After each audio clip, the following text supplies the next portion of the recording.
Assalamualaikum warahmatullahi wabarakatuh. Kita masuk ke praktikum pertemuan ke-7 ya. Yang akan kita bahas adalah rancangan bujur sangkar Latin. Latar belakang dari rancangan ini yaitu apabila kita tidak bisa mengendalikan keragaman dari satu sisi saja ya. Namun juga kita tidak bisa memasukkan kelompok seperti pada rancangan kelompok ya. Ini latar belakangnya. Ada keheterogenan unit percobaan tidak bisa dikendalikan hanya dengan pengelompokan satu sisi keragaman, lalu memiliki nilai positif atau keunggulan, yaitu mampu mengendalikan komponen keragaman unit percobaan dari dua arah, yaitu arah baris dan kolom. Kemudian kekurangannya tidak efektif bila percobaannya melibatkan perlakuan dalam jumlah besar ya. Nah, ada prasyarat di sini, syaratnya adalah jumlah perlakuan harus sama dengan jumlah baris dan harus sama dengan jumlah kolom. Kemudian pengacakannya harus muncul di setiap baris dan di setiap kolom. Seperti yang sudah kita bahas pada pertemuan di teori ya. Nah, bentuk tabulasi datanya perlakuan-perlakuannya kita tuliskan dalam bentuk notasi huruf Latin kapital ya, kemudian yang kita simpan di dalam baris dan kolom yang sudah kita acak. Ini adalah model linearnya. Kita menguji pengaruh baris ya, pengaruh kolom ke J, dan juga tentunya pengaruh perlakuan yang akan kita uji. Sehingga pengujian hipotesisnya ada 3. Yang pertama adalah pengaruh perlakuan, pengaruh baris, dan pengaruh kolom. Untuk H0-nya adalah perlakuan tidak berpengaruh terhadap respon yang diamati. H1-nya perlakuan berpengaruh, minimal ada sepasang perlakuan yang berpengaruh terhadap respon yang diamati. Untuk pengaruh baris tidak berpengaruh terhadap respon yang diamati, dan H1-nya terdapat minimal sepasang baris yang memberikan pengaruh terhadap respon yang diamati. Jadi H1 adalah kebalikannya dari H0 ya. Dan untuk hipotesis pengaruh kolom adalah kolom tidak berpengaruh terhadap respon yang diamati untuk H0, dan H1-nya adalah terdapat minimal sepasang kolom yang memberikan pengaruh berbeda terhadap responnya. Jangan lupa pada saat kita menerapkan pada kasus, maka kata perlakuannya, baris dan kolom, serta responnya harus kita ganti dengan istilah yang ada pada kasus tersebut. Misalnya perlakuannya adalah pemberian dosis ya, berarti pemberian dosis. Kemudian barisnya misalnya operator, kolomnya adalah hari, maka harus kita ganti dengan istilah-istilah yang ada di dalam kasus tersebut. Nah, ini untuk model acak, tapi kita tidak bahas ya. Yang kita bahas adalah model tetap. Nah, kemudian kita masuk ke dalam kasus yang pertama, yaitu di sini kasus 7. Di sini dituliskan ada berapa perlakuan? Ada 5 perlakuan ya, yang disimbolkan dengan P0, P1, P2, P3, P4. Kemudian ada pengaruh baris dan pengaruh kolom. Nah, pada kasus ini baris dan kolom serta perlakuannya tidak disebutkan apa, sehingga untuk hipotesisnya ya berarti kita tuliskan perlakuan saja. Perlakuan H0-nya adalah perlakuan berpengaruh terhadap respon yang diamati, kemudian H1-nya berarti minimal sepasang perlakuan memberikan pengaruh terhadap respon yang diamati, kemudian barisnya juga tetap baris dan kolomnya tetap kolom. Bagaimana cara menginputkan data rancangan bujur sangkar Latin ke dalam SPSS? Nah, masih ingat ya, kita harus mendefinisikan di variable view terlebih dahulu. Nah, untuk variable view, kita harus menyiapkan 4 variabel. Ya, 4 variabel. Ingat ya, kalau di RAL kita perlu menyiapkan 2 variabel. Kalau di RA kita perlu menyiapkan 3 variabel ya, kelompok. Kalau di RAL itu perlakuan dan respon, kemudian kalau di RAK itu perlakuan, kelompok, dan respon. Sementara di rancangan bujur sangkar Latin harus ada 4 variabel. Pertama variabel baris, kolom, perlakuan, dan hasil atau respon ya. Baris, kolom, perlakuan, dan respon. Penyusunannya seperti ini. Kemudian pada tiga jenis variabel ini Untuk baris, kolom, dan perlakuan sifatnya adalah nominal ya, nominal. Sementara untuk hasil atau respon itu scale ya. Jadi respon harus selalu scale. Sementara untuk baris, kolom, dan perlakuan itu untuk baris dan kolom itu nominal, untuk perlakuan itu bisa nominal, bisa ordinal. Nah, karena tipenya adalah nominal dan ordinal, maka kita harus berikan label di dalam value-nya. Ya, ini untuk kasus yang pertama tadi, kasus 7. Untuk 1 kita namai dengan baris ke-1, 2 baris ke-2, baris ke-3, 4, dan 5. Kemudian untuk yang kolom, pemberian labelnya adalah 1 untuk kolom ke-1, 2 kolom ke-2, 3 kolom ke-3, 4 kolom ke-4, dan 5 kolom ke-5. Sementara untuk perlakuan, karena kita memiliki perlakuannya adalah P0, P1, P2, P3, P4, maka kita berikan label dengan label perlakuan tersebut, ya. Nah, jika sudah, maka kita pindah ke data view.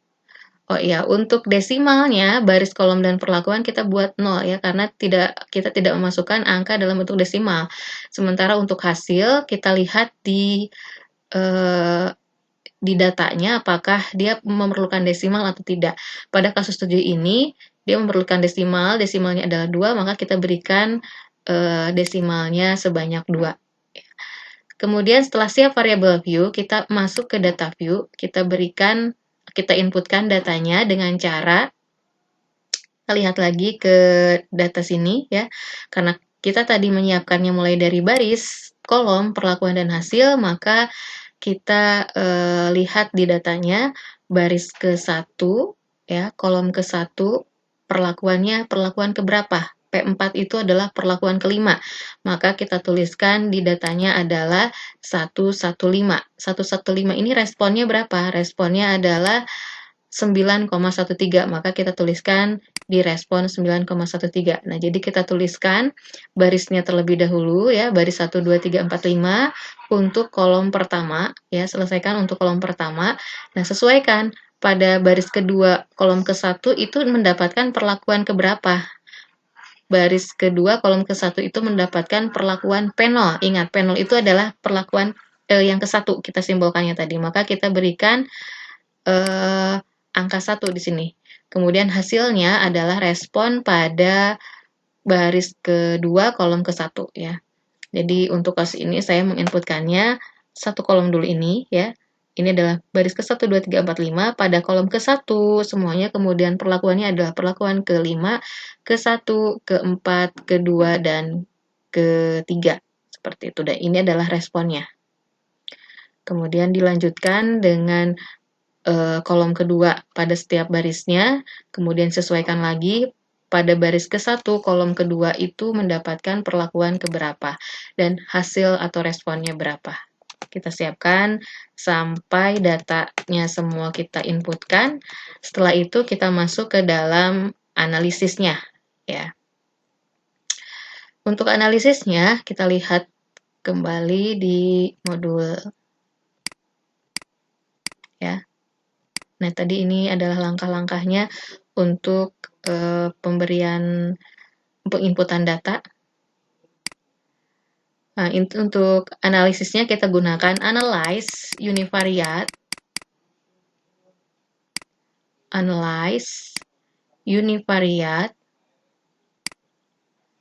kemudian kita masukkan variabel respon ke dependent variable dan variabelnya ke dalam fixed factor. Kemudian kita pilih modelnya. Kita pilih model. Itu kita pilih custom, kita masukkan baris, kolom, dan perlakuan ke dalam model. Kemudian jika kita akan melakukan uji lanjut, kita bisa pilih post hoc. Apa yang akan kita uji lanjut, semuanya saja, misalkan baris, kolom, perlakuan, kita gunakan salah satu uji, Misalnya di sini uji dankan. Kalau sudah, kita pilih OK.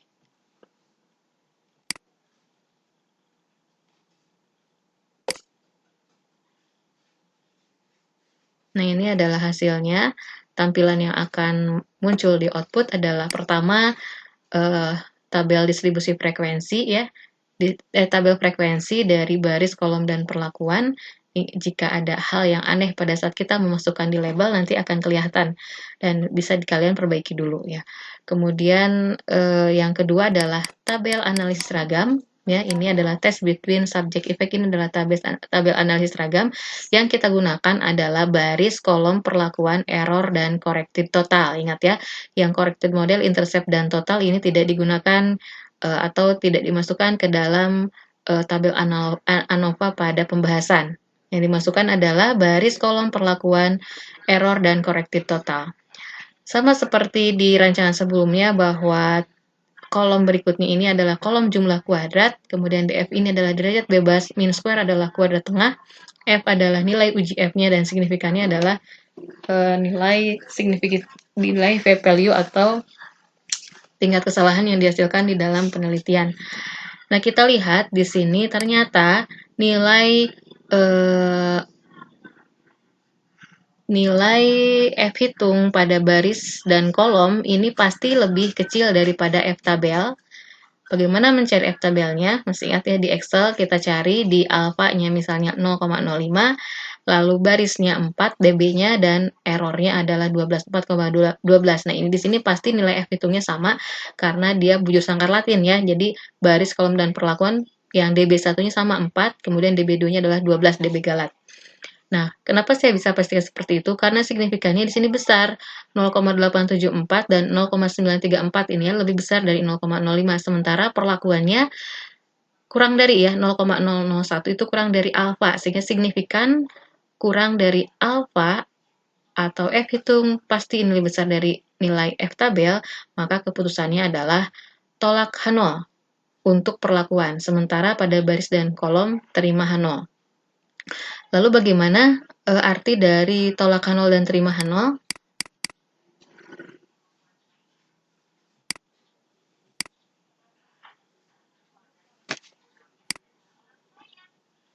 Nih ya.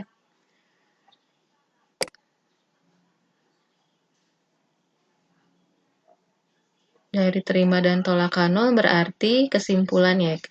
Tadi keputusannya adalah tolak H0, berarti kesimpulan yang pertama adalah terdapat minimal sepasang perlakuan yang memberikan pengaruh terhadap respon yang diamati. Sementara untuk baris dan kolom, untuk baris ternyata kesimpulannya adalah baris tidak berpengaruh terhadap respon yang diamati dan kolom tidak berpengaruh terhadap respon yang diamati. Nah, itu untuk interpretasi hasil kasus yang pertama ya. Kemudian karena kita tadi melakukan uji lanjutan, kita bisa buktikan di sini untuk yang baris ya, hanya berada pada satu kolom semua karena tadi ya di ANOVA-nya pun terima H0 artinya tidak ada perbedaan atau baris tidak memberikan pengaruh terhadap respon, dia berada di dalam satu kolom. Begitupun untuk yang kolom ya, tidak memberikan pengaruh terhadap respon, sementara perlakuan tadi memberikan pengaruh ya, minimal sepasang perlakuan memberikan pengaruh yang berbeda terhadap respon. Kita lihat di sini P2-nya itu berada di kolom yang berbeda dengan P1, P0, P3, dan P4 ya. P2 jadi artinya perlakuan P2 itu pengaruhnya berbeda dengan P1, P2 juga berbeda dengan P0, P2 juga berbeda dengan P3, P2 juga berbeda dengan P4 ya. Sementara P1 dan P0, P3, P4 ini pengaruhnya sama. Ya, jadi kalau yang kita inginkan adalah rataan yang paling tinggi, maka yang kita ambil adalah P4. Walaupun di sini sebetulnya sama saja ya, tidak terlalu jauh berbeda. Untuk P1, P0, P3, P4 bisa dipertimbangkan lagi bagaimana cara memperoleh perlakuan dari P1, P0, P3, P4 ini yang mudah yang mana, itu yang kita rekomendasikan. Tetapi kalau yang kita inginkan adalah hasil yang paling rendah, maka P2 lah yang kita ambil sebagai rekomendasi. Itu untuk kasus yang pertama. Kemudian kita masuk pada kasus yang kedua. Kasus yang kedua adalah tentang ini.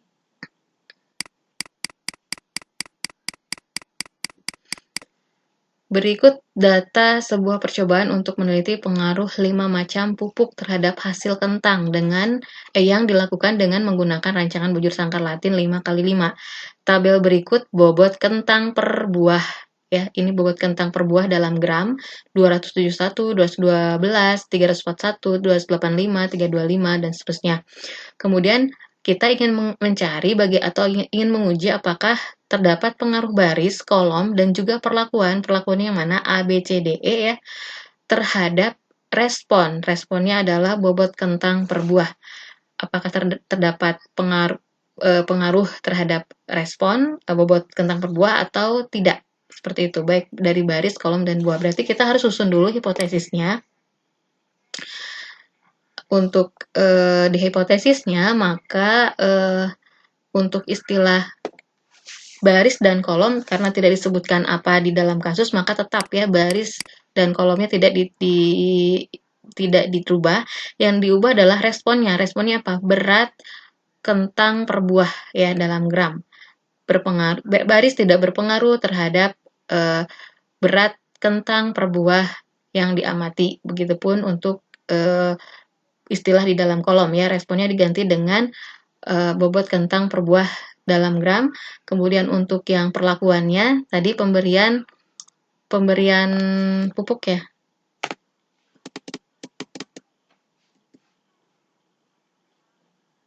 Pemberian pupuk 5 macam pupuk ya. Pemberian 5 macam pupuk tidak berpengaruh terhadap bobot kentang per buah dalam gram.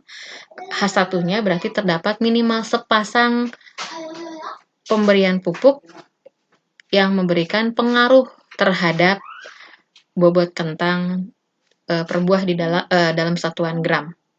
Nah itu, jadi hipotesisnya harus dituliskan seperti itu. Setelah itu kita siapkan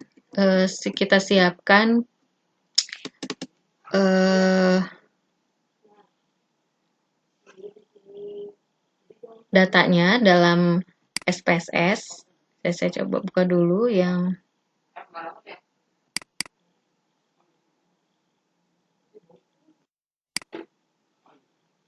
nah ini kita lihat di sini kita memerlukan sama 4 kolom ya untuk baris, kolom, perlakuan, dan respon ya. Jadi sudah baku itu harus 4 variabel, baris, kolom, perlakuan, dan hasil yang kita labeli ya, baris dan kolom labelnya sama, baris, kolom. Kemudian perlakuannya tadi adalah pemberian pupuk, jadi kita ganti di labelnya dengan pemberian pupuk. Untuk hasilnya kita ganti dengan bobot kentang per buah dalam gram. Kemudian karena semua datanya tidak mengandung desimal, maka desimalnya kita buatkan 0. Kemudian untuk value-nya kita masukkan bahwa baris ke-1 itu baris ke-1. Ya ini sama seperti kasus yang 7 tadi. Untuk kolomnya pun sama, karena tidak disebutkan kolom dan barisnya apa. Kecuali kalau disebutkan kolomnya adalah operator, misalkan barisnya adalah hari misalnya. Kemudian untuk perlakuan, nah kita simbolkan, kita berikan label bahwa 1 itu untuk perlakuan A, 2 itu B, 3 itu C, 4 itu D, dan 5 itu E. Ya. Oke, seperti itu untuk penyiapan variabelnya. Setelah setiap variabelnya, maka kita inputkan datanya seperti ini ya. Sama seperti yang tadi, kita inputkan dulu baris ke-1, kolom ke-1. Perlakuannya apa yang pertama? Di sini adalah D, berarti perlakuan ke-4. Responnya adalah 271. Kemudian dilanjutkan dengan baris kedua, kolom ke-1. Kemudian di perlakuannya adalah A itu 1, responnya adalah 349. Kita lanjut ke baris ke-5, kemudian setelah itu lanjut ke baris ke-1, kolom kedua, kolom ke-5, baris ke-1, kolom ketiga, baris ke-5, sampai yang terakhir, seperti itu ya. Jadi input datanya seperti ini.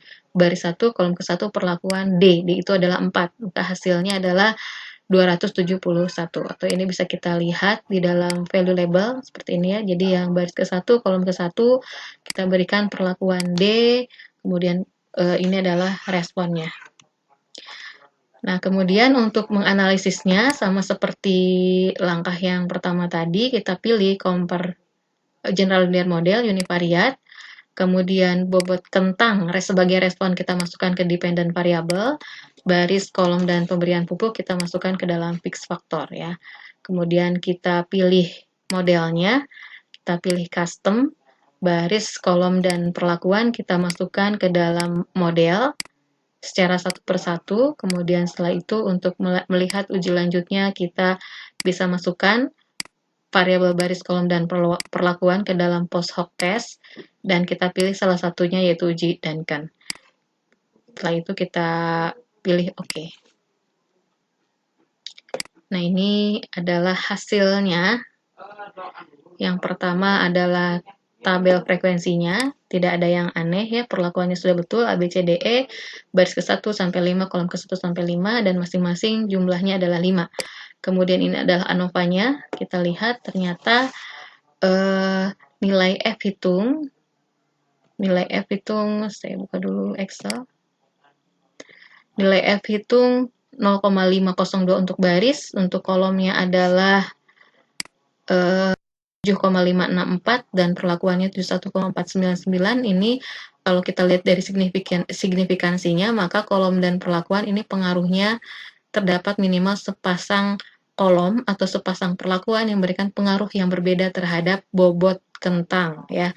Sementara untuk baris ternyata tidak memberikan pengaruh terhadap bobot kentang. Kenapa? Karena F hitungnya pasti kurang dari F tabel atau signifikannya ini lebih besar dari alfa. Kita buktikan saja untuk nilai F tabel.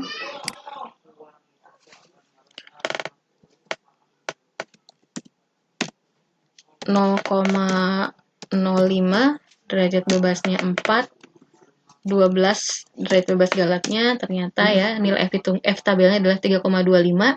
Kita bandingkan ini nilai F hitung ini, semua nilai F hitung untuk baris, kolom, dan perlakuan, nilainya untuk baris itu kurang dari F tabel ya, 0,5 kurang dari 3,2.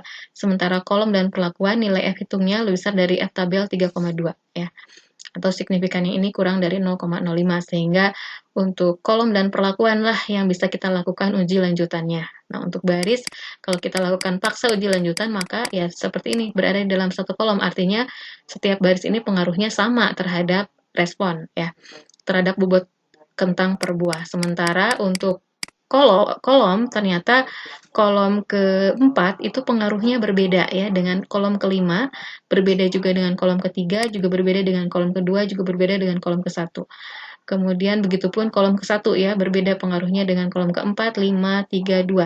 Sementara kolom ke-5 ini pengaruhnya sama dengan kolom ke-3 dan pengaruhnya sama juga dengan kolom ke-2. Sementara kolom ke-3 juga pengaruhnya sama dengan kolom ke-2. Nah, kalau bobot kan biasanya yang kita inginkan adalah yang tertinggi ya, maka yang paling bagus kita gunakan adalah kolom ke-1 karena bobotnya yang tertinggi di kolom ke-1 dan dia beda pengaruhnya dengan kolom yang lain.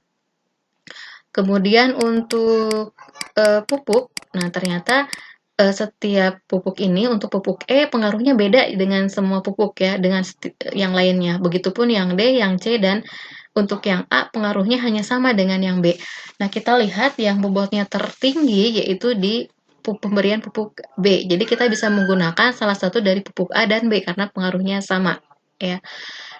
Dan menghasilkan bobot yang paling besar di antara kelima pemberian perlakuan. Nah, itu untuk materi hari ini. Yang dilaporkan adalah sama seperti di pertemuan-pertemuan sebelumnya, yaitu yang dipraktekkan hari ini ada 2 kasus. Kasus yang pertama tadi kasus 7 dan yang kasus kedua adalah tentang bobot kentang ini. Kemudian silakan di print screen variable view dan data view-nya. Kemudian untuk output yang kalian kopikan adalah ANOVA-nya ya. Bisa diklik kanan, copy, paste di Word, kemudian selanjutnya juga uji lanjutnya ya, uji lanjutnya. Jangan lupa diberikan hipotesisnya terlebih dahulu. Jadi susunannya adalah variable view, data view, hipotesis, kemudian tabel ANOVA, kemudian interpretasinya, atau boleh tabelnya dulu, tabel ANOVA, kemudian pengujian uji lanjutan, baru interpretasinya, atau boleh tabel ANOVA, interpretasi, tabel uji lanjut, interpretasi. Untuk kedua kasus tersebut. Jadi selesaikan dulu kasus 1, baru lanjut ke kasus kedua. Terima kasih. Assalamualaikum warahmatullahi wabarakatuh.